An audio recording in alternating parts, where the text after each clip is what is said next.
This was awesome.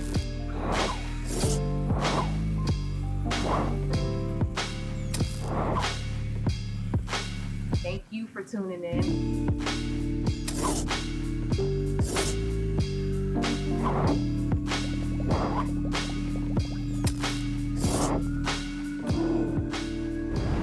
Welcome, Isaiah Zabo, as I know you. Which one should I call you for the interview? I just want to, does it matter? It doesn't matter. Well, thank you so much for taking time out of your busy schedule to speak with us.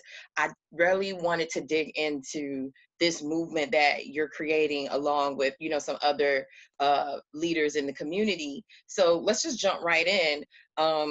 Zay, I was doing some research on what you're doing, and it's called Quiet Riot, correct?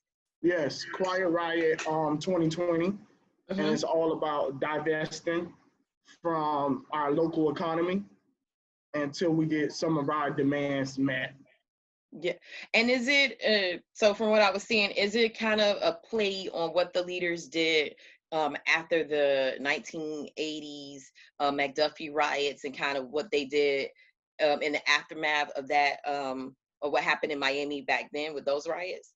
Yes, H.C. Smith has always been an interesting guy to me, and Munch sent me some info. It had to be about 3-4 months ago about the quiet riots of the early 90s. And I really went looking into it and realized how impactful it was for on a local level for our Black leaders to stand up and demand something and stick together throughout the whole front.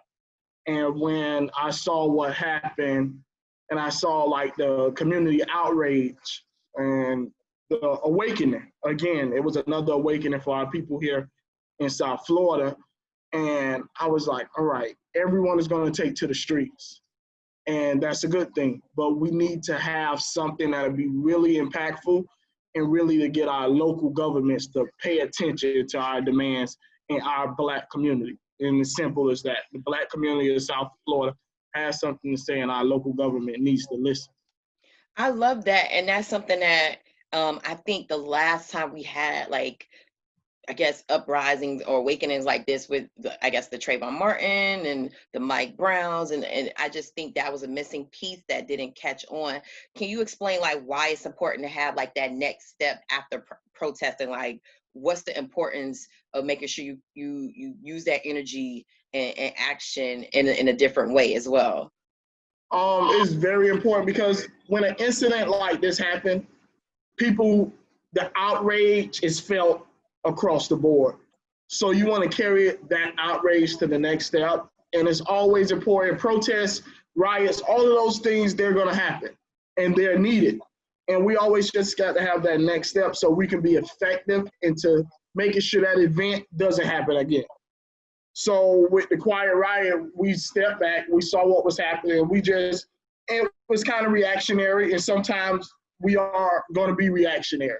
But we just have to make sure we're consistent to make sure those local leaders hear our demands and feel our demands. And we just felt like money is the one, like I said, money talks. So we find a way to take back our money. H.C. Smith, they took back not only their money, they reached out around the whole nation and was telling Black people, do not book your conferences, do not come to South Florida for their hotels. And they end up costing the city millions of dollars. Wow. Until their demands were met. So on a local level, if we take back and we were saying, all right, we're going to divest every Thursday. Every Thursday, we're going to take our money and put it back in our pocket. We're not going to spend anything on Thursdays until our demands are met. And it's going to be a gradual thing. It's not going to be 1 month, 2 months. This is going to take time for them to really see, all right, something's happening on these Thursdays, and for them to really address what we want to address. Oh man, I love it. Can you just share with me and the audience who H.T. Smith is? Just a H.T. little bit. Smith is a prominent Black lawyer in our community, and not only a lawyer, just a guy he's straightforward. He's going to tell you how he feel, right or wrong, and he's someone that's been ingrained in our community for years, before I was born. And I had a chance to talk with him one time at his office, And he told me, it was about 4 years ago. I had just graduated, 4 or 5 years. I just graduated from college. I was working for about a year, and he told me, man, put your life jacket on. He said, put your life jacket on. Once you put your life jacket on, now you'll find ways to really be impactful and help your community. I feel like my life jacket is halfway on. It's halfway on. So I really feel like it's time for me to really take off and do the work that I always wanted to do. It's kind of like he's telling you, like, make sure you got yourself secure so you can make sure you're strong enough to pull somebody up and save somebody. He asked me, he was all right, you was on a plane and you were sitting next to a kid and the plane was going down. What's the first thing you're going to do? And I told him I was going to help that kid. He was like, all right, what if that kid is trying to fight you and don't want to put on their mask? You have to secure yourself so you can help that next person and we can start helping each other. And I always remember that from that conversation because I just graduated college and I was trying to find that direction. And I was eager to do something. I wanted to change my community fast. And I realized it's going to take time and it's a marathon. And I love Nipsey Hussle. I love what he stood for. And it just goes back to that where it's a marathon and we have to take step by step. Change is not going to come overnight. And when we're organized and when we're working together, we have to remember that, take our small wins, but just keep going. Because the change we want to see, it can happen if we work collectively together and we just keep going. Man, I love that. And you spoke some about your demands and the action plans that you're going to take to enforce that. So can you tell me what the demands are and then let me know, like, what's the action plans to enforce so those demands are met? We came out first with a set of demands, and the demands was revolving around public safety, which is policing, education, public safety, food, water, shelter, all of those things that we need to survive in our community.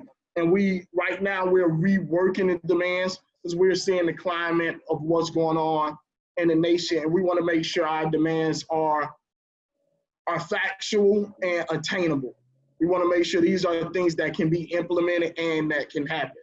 So a few of them are really divesting from policing. We want to stop the immediate investing in policing around Miami, and that goes for county and municipalities. We want more transparency when it comes to internal affairs. When it comes to education, we want our local Black history to be taught in our schools. I'm a social science teacher. I teach civics. I teach world history. I taught U.S. history. And I understand when February comes in our community, we're not teaching our history in our schools. It's usually FSA writing. It's usually a standardized test in the month of February where everyone is getting ready for. So we want to make sure our history is required. And we have pacing guides and things of that nature where it says suggested lessons. No, we don't want it to be suggested. We want it to be required. Because one of my favorite quotes is from Marcus Garvey. A people with knowledge of their past is like a tree with no knowledge of their past is like a tree without roots. So if our kids don't understand their history in Miami and don't understand the sacrifices of people that came before them in Miami, they'll just look at this as it's home, but they won't have they really wouldn't hold it. So if we're teaching that history in school, it makes it better for the next generation. Also land. A lot of land is being taken away in our communities and given away to developers. We want to create a land trust where, hey, give us this land so we can build something that will be sustainable for our community. And we're also looking into just different things right now. We're revamping the demands altogether because we came out with a few and we was like, all right, if we take away money from the police, does this issue go away? We still need education. We still need shelter. We still need food. We still need jobs. We still need healthcare. So we're taking a step back to get this thing right. And a lot of people was like, oh, you guys need to have something now. And I'm like, no, we don't. People know this is messed up and we're not going back to normal no time soon. So it's time to really take our time organize, build with each other. It's a lot of organizations in Miami doing work. We all can work together and change and be the change we want to see in Miami. So we're going to take our time with it, with the action steps. We have a lot of things planned, and you have to really be mindful of who to trust too. Last Saturday, that was Saturday night, they had the big protest.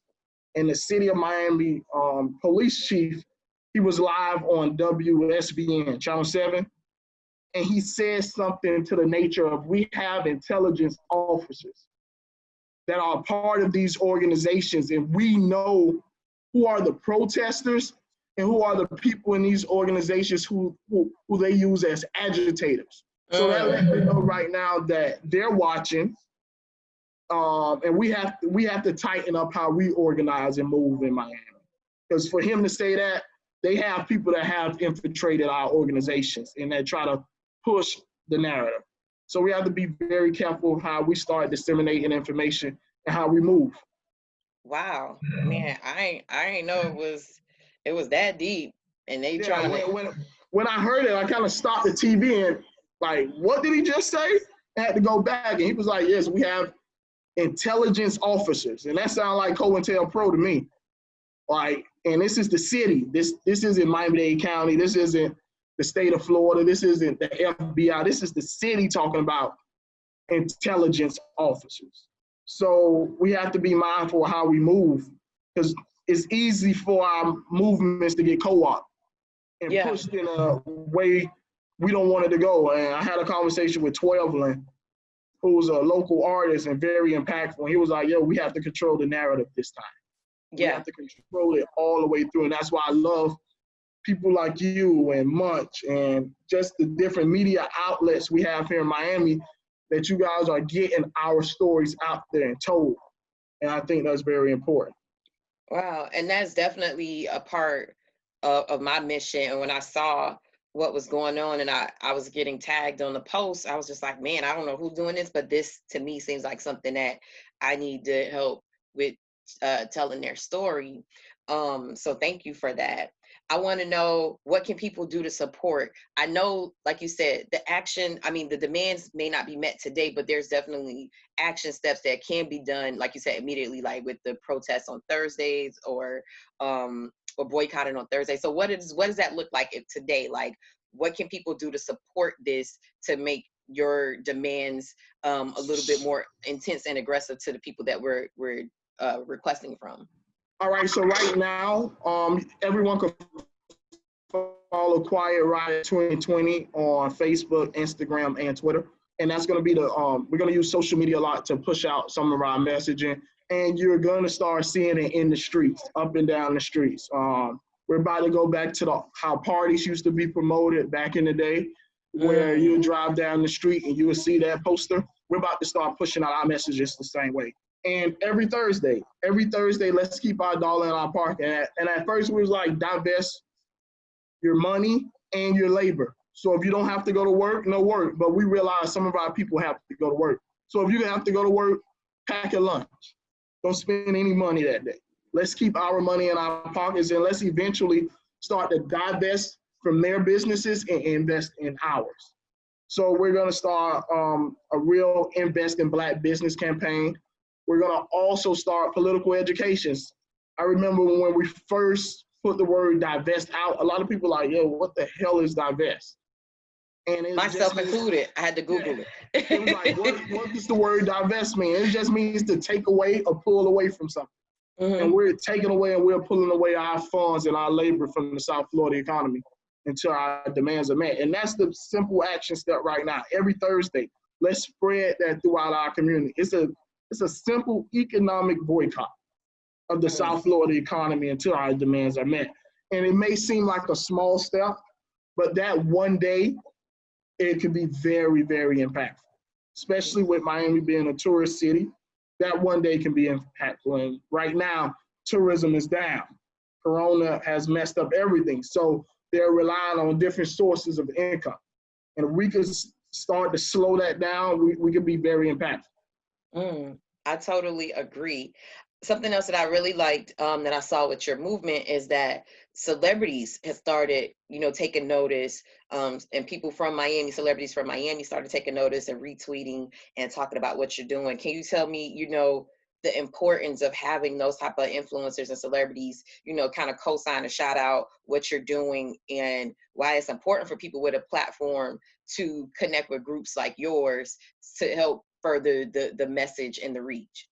Yeah, I think it's very important because when they have these platforms with millions of people following them, and if they're pushing out that message that the local grassroots people are saying, that's when we start to bridge that gap.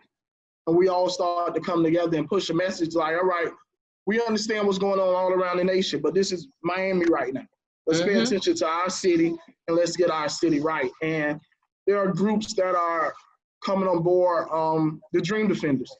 I love the Dream Defenders. A lot of people give the Dream Defenders a lot of slack, but you have to realize this is an organization that has been consistent over the last 5 and 6 years of getting change done in our community. And I like to tell, I'm from Miami, and I like to tell others from Miami, instead of pushing a group away, embrace them and let them understand our struggle. And we work together to see the change all of us want to see. And we want to see a better Miami. We want to see a Miami that is not being so hell-bent on taking away from our community and not providing the right resources for our community. So we just have to be inclusive and work together. And that's what it's going to take. It's going to take a collective effort. I can't do it by myself, and no one can do it by themselves. So with these people with large platforms jumping on board, Denzel Curry, JT, these are people I knew before they were big stars. And for them to come back home and be like, all right, what's going on in Miami? This is what it is. Let's take it to the next level. And JT was on the Dream Defenders call yesterday, telling her story and what she's went through in life. And we all feel those stories. We all went through those things. We from Miami. We know what we have been battling for a long time. So to see those people come back and reach out, that's what it's going to take. It's going to take all of us on every level if we want to see a real change in this city. Man, I love that. And it's crazy that I was actually talking about that on social media. Like, man, what a difference it would make if artists from, all over the country just say, you know what, I'm just going to find a group in my hometown and big them up and give them some support, locally on what they're doing. And then I go to your page and I'm like, dang, like JT from the City Girls is retweeting them and Denzel Curry is retweeting them. And I'm like, damn, like this was literally just said out of my mouth and I see it happening and I see the impact of it. I saw the retweets, I saw the comments. So it definitely does make a difference. And to me, I always say like, I'm not asking for a celebrity to go get a law degree. I'm not asking you to become a senator. I'm just saying, just do a little research and find a group that you could connect with. Let them do that heavy lifting. They already know what's going on, but you just working with them can take it to a whole nother level. And I'm so glad, like I was so happy to see, people from Miami, celebrities from Miami, joining on. And I'm hoping that as you guys, build momentum, that more people, come on and support this cause because it's so needed. I wanted to know, I know in the past, I've seen people like leaders like Dr. Gallen and William D.C. Clark and Daryl Halsendorf talk about, funding in Miami-Dade County and Miami-Dade County schools when it comes to contracts given to small businesses. Is that a part of your plan as well? Like some of your demands that you're going to ask them, hey, we want to make sure that if it's 20% Black people in the county, 20% of these contracts should be given to Black owned businesses. Is that a part of your demands as well? Yes, that's something we are working on right now. When I told you we wanted to revamp the demands, demanding things from these government entities, not only the school board, but the county and the local governments, they all have contracts up that they rotate between the people they want to rotate those dollars with. And some of those dollars are due to our community. And I had a conversation with someone the other day, even our own Black-owned businesses. If we're gonna say we're investing in you, make sure you invest back into our community. We want that money to really start circulating. So if your people are supporting you, make sure you come back and support your people. Don't take that money that your people are supporting you with and go back to the other community. Let's work with each other. and we are going to make those demands. And the school board is something that's something I'm really passionate about. I love kids. I'm a teacher, and I know we can do better by our students in Miami-Dade County Public Schools. So we will be on top of that. Most definitely. And so does holding people accountable, besides like boycotting, does it also mean like coming to a county meeting or a city meeting with 100 people and flooding it out? Does it mean, phone calls? Does it mean, running up on people? I like somebody was like, I think it was another city. They went to a elected official house and held up signs and said, like, your daddy did this. Like, does it look like radical, aggressive things like that as well, a part of the action plan? I feel like we have to be passive and aggressive. We have to be on both fronts. So I told someone, I tweeted it. I was like, this is going to take a minute. And just how we have people at protests, we're going to need people at these board meetings, these commission meetings, these CRA meetings, all of these. We got to hold everyone accountable. Black, white, Hispanic, brown, everyone has to be held accountable to make sure these demands are met. So I'm going to hold myself accountable. And that's number one. So we have to do these things for different Miami. Yeah, I for me, something that I want to see, and I don't know if this is something that could be added to y'all demands, but I feel like virtual meetings are a must. Like everybody needs to be able to have access to the county meetings, government meetings, because we saw with COVID that it is possible. And to me, it was like, damn, all this time, people could have been participating and engaged with government, and y'all just never set it up, and you had the ability to do it. Is that something else that could be, or is that you guys are thinking about in your demands, like making it accessible so that single mom who got kids could just click on it, let me see what's going on at the school board, let me see what's going on at the county, let me see what's going on at the city or this meeting, because it makes it more accessible, and now I can engage. Now everybody can't go to a meeting. And that's something we're working on now, of how we can improve civic engagement. Munch tweeted, not tweeted, he made a Facebook post about it the other day. How can we improve civic engagement? And that's a demand that we're placing on each other in our circle. How can we be better at getting our community civically engaged? And those links are there for different virtual meetings. And we have to really figure out a way to get those things out in the community. Even if it's watching a meeting and breaking down what happened in that meeting in the 5 to 10 bullet points and pushing it through social media so our people can know. That's something we are working together amongst each other. How can we increase civic engagement? Being a civics teacher, I have ways that I use with my students that I think I'm going to start implementing with adults, because I think we all can practice being more civically engaged. We have to understand what's going on in our community. These laws are passed every day up under our nose, and we sometimes an event like this has to happen for us to really be like, all right, why the hell y'all giving so much money to the police? Why does the city of Miami needs tanks and military weapons from the U.S. government? Those things we have to cut out. Yeah, no, and I love that James Munch, he's a big, leader in the community. Trapping Ain't Dead, my co-host over there. So just in case somebody didn't know who you were referring to, I just wanted to make sure we gave him that shout out. I also feel like what you're saying as far as like breaking things down from meetings is the role of Black media, and that's the importance of it. And so that's part of my mission here too. And I see a lot of independent creators like Munch and Anthony Malcolm are taking that on. Yeah. Do you feel like Black media has failed us in a sense of when it comes to keeping us informed? Like today, I know what it used to be, but what do you think of Black media today? I wouldn't say Black media has failed us, because I understand how difficult it is for you guys. It's you don't have the resources that a WSVN or a PBS or WLR, you don't have those resources. So I understand how difficult it could be for you to achieve that goal you want to see. So I wouldn't say Black media has failed us. I think as a whole, we may have failed Black media supporting you guys and what you do.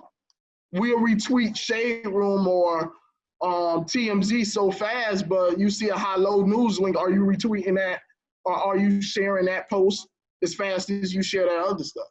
And we have to be more supportive of each other. And I think that's the bottom line with everything. We just have to support each other better. And times change. I thought 2020 was everyone thought, we didn't imagine 2020 would be like this. And maybe this is the shift. Maybe this is the shift where we start investing in each other more. We start supporting each other more. And we start to really see the change we want to see when we just work together. Yeah. No, I totally agree. And Zay, just to switch gears just a little bit, just let people know who you are, like where you from, and you know, like your connection to social justice and community work. Like let them know a little bit about you and why, you know, this work is so important to you. So people call me Zabo. Some know me as Isaiah. I teach civics. I teach world history. I've been teaching for 6 years. Born and raised in Miami. I call myself a Miami nomad because we stayed from the New Orleans area all the way to the Grove. I went to South Miami Middle. I went to Turner Tech High School, played football at New Orleans Central. So Miami, I love Miami. In college, I started something called the Miami Boys School Party Weekend. Yes, you did. And it's a big event. This would have been the 12th year, but Corona stopped that. So it's an annual event. We bring Miami artists, entertainment, fashion up to Tallahassee. Basically bring that Miami vibe to Tallahassee. And we also give back. We give out scholarships to students from Miami that attend FAMU. I always cared about my community from a child. Like, I didn't watch cartoons. I watched the news. That was my thing. My friends laugh at me now. They'll send a cartoon meme, and I'll be like, bro, I don't know what are you talking about? As a little kid, you watching cartoons? Like a little kid? But it was watching the news? Yeah. It was like a sick thing for me because I found things funny in the news. So I would watch it for those type of reasons. But I was always aware of what was going on around me. And I graduated college, and that's when the Trayvon Martin incident happened. I think that threw my generation into something we never felt before, how I believe the George Floyd and the Breonna Taylor is going to throw this generation into something to push for change. And we was in the art club, and we started something called the Blackout, where we were in front of Aventura Mall, and we were at the Stephen P. Clark Government Center, and we were protesting. We were by ourselves, protesting for the first couple of weeks. And I met Danny and Phil. The Agnew brothers. The Agnew brothers. And they brought me into the Dream Defenders field. And that's when I realized, it's people from everywhere that grew up how I did and feel how I feel. And that really got me started into different movement work. And we went to do Black Family Days at Tacosi. We did a listening project in Opelika, and I love Opelika. I was born and raised in Opelika. I spent most of my time in Opelika, so that's a community that's very dear to my heart. So we did the listening project in Opelika, and I just began to get more engaged, and I got to the point where it was all about, for me, taking care of my people. And as a teacher, I would use my resources and my relationships in the community to bring different things to my students. And that's what I do now. I just believe in providing them with experiences and planting seeds in them where it'll take them to different places and show them different things. So that's my life. That's what I do. I'm also a co-founder of the Roots Black House. And we have a full service print shop, and it's our community hub. We have events, and it's a place where young Black people in Miami could just come together and be Black. I love the Black House. Like it's such a vibe. If y'all haven't been to the Black House, go to the showroom, go support them. But it's just such a vibe. Like you could rent a space there, have an event there, go to their events there. Like I love the Black House for what it is. Thank you. Y'all created something that I haven't seen anywhere else in South Florida. Thank you. You're welcome. And just to kind of back it up, Philip Agnew is the co-founder of the Dream Defenders, and Danny Agnew, who's your business partner. They were the guys that you connected with when you said you were protesting in front of the Stephen P. Clark building. No, it went from us protesting, and we used to feed the homeless every Christmas. every Christmas, and I see two guys just walking down the street towards us, and my homie's like, "Hey, anybody know them?" I'm like, "Nah, I don't know them." And they were just like, "Yo, what's up? We heard about it." And ever since that day, we've been close. And like Phil and Danny motivate me so much because we all feel the same way. And it's like when I feel like, man, I'm tired of this, I can see Phil doing something, I'll be like, all right, I can't stop. Or I can see Danny doing something, or Munch doing something. And me and Munch were the two where we would keep each other going. Like, man, I'm tired of this. And I'd be like, Munch would hit me like, bro, you got to do it. Munch would say he's tired, I'd be like, bro, I need you. You got to do it. So just our little collective just started to be motivational, and we hold each other accountable. And it's something that I think if we sustain this relationship, it can grow and blossom to really help a lot of people. I do. And I love that about you guys' friendship. And like you said, you hold each other accountable. To me, it's like black boy joy, what they call it, and like black male love, but in a way that you don't really see from, to me, like guys like you, where it's like, it's not like, you guys are super educated, but you guys are a little bit like, to me, more like down to earth, a little bit more hood. Like you could go, like, to me, I feel like you guys could go in any setting and really rock. But I love the fact that how y'all operate, you don't really see a lot of guys who look like y'all, who come from the same walk as y'all, you know, act in the same way that you do. So I love the fact that you guys are leaders in doing what you're doing, and you have, you know, the Black House as a place for people to come and like see that up close. Because every time I come, I'm like, I love how y'all interact. Like, y'all hood niggas, but y'all smart, but y'all fun, but y'all funny, and y'all insightful, but you respect women. It's like a space. Yeah. It's like a cool space to be in. I'll be a fly on the wall, and I'm like, oh my gosh, I like this. Like, yeah, and it's all about balance. And I try to push that a lot, where we got to have that balance where one day we fight in the fight, and the next day we might have our Hennessy and we enjoying life. So we just, it's all about balance. I think you're going to need that balance to keep fighting this fight, because it's going to take a minute. It's going to take a minute. Definitely. I appreciate you taking time to speak with me and breaking down what the Quiet Riot is. Let people know how they could connect with the Quiet Riot and you, and how they could support this cause. All right, my personal page is on Facebook is Isaiah Thomas. On Twitter and Instagram is Zaybo777, Zaybo 777. And the Quiet Riot is on Facebook. Quiet Riot 2020 is on Facebook, Instagram, and Twitter. Quiet Riot 2020. And the Roots Collective page is our main page for the Roots Black House and for everything we do. And that's Roots_Collective on Instagram. And I'm gonna make sure to put that in the description box and everywhere, so people can make sure they directly connect with you guys. Thank you again for taking time to speak with me. I appreciate it. I look forward to supporting this cause and seeing it grow. And, you know, thank you, and much love to you for all the work that you're doing, Isaiah. Thank you. No problem.